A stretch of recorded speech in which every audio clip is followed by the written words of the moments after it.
Welcome to The Explainer. Today we're going beyond just managing a project. We're going to be the architects of the ultimate dream team. And we're going to zero in on one of the most crucial parts of that process, figuring out the exact skills your team needs, and then planning the training to get them there. So let's just start with a really fundamental question, one that every single project manager has to ask themselves.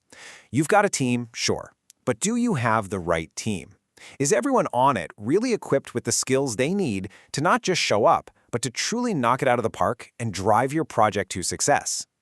And look, this isn't just some nice-to-have idea. The stakes here are incredibly high. The project management body of knowledge, you probably know it as the PMBOK guide, they put it really bluntly. They say a lack of skills isn't just a little problem, it is a direct threat to your project's performance. So yeah, getting this right is absolutely non-negotiable. So how do we actually build this dream team? Well, here's our 5-step blueprint. We're going to start with the foundation, the why. Then we'll draw up the blueprint defining the skills we need. After that, we'll do a gap analysis to see where we are. Then we'll build up our team. And finally, we'll inspect our work to measure our success.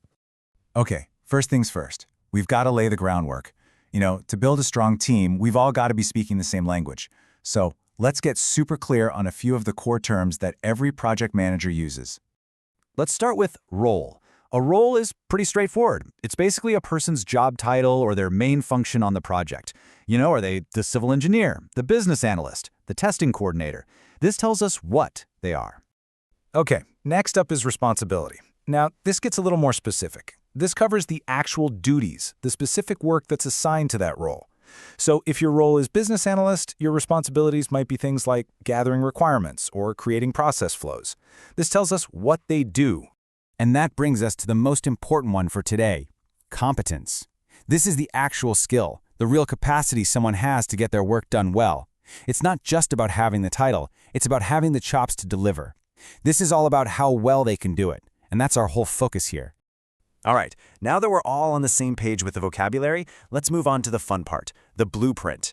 It's time to actually define the specific skills and competencies you need to be looking for to build a really well-balanced and effective team. So what does a great skill set actually look like? I'll tell you, it's about so much more than just technical ability. A really effective project manager, and by extension a high-performing team, needs this amazing blend of different talents. And for this, the Project Management Institute gives us this really powerful framework called the PMI Talent Triangle. Think of it like a 3-legged stool. You've got technical project management. That's the nuts and bolts, the how-to of managing everything. Then you have strategic and business management. That's the why, making sure your project actually lines up with the bigger company goals. And tying it all together at the top is leadership. That's the who, the crucial ability to inspire and guide your team. You need all three to stay balanced. Okay, so now we have a blueprint of what the ideal skill set looks like. The next logical step, right, is to see how our current team actually measures up. It's time for a gap analysis. We got to figure out where we're strong and, more importantly, where we need to get better. So how do we actually do this analysis? Well, it really just comes down to asking the right questions in 5 key areas. First, experience and knowledge. Have they actually done this kind of thing before? Next, skills. Can they use the tools we need them to use? Then, the big one, the soft skill, attitude. Are they a team player? And finally, you have to get practical, availability. Are they actually free to do the work? A really honest assessment here is going to show you exactly where your gaps are. Identifying the gaps, honestly, that's half the battle. Now comes the really constructive part, actually building up your team's capabilities.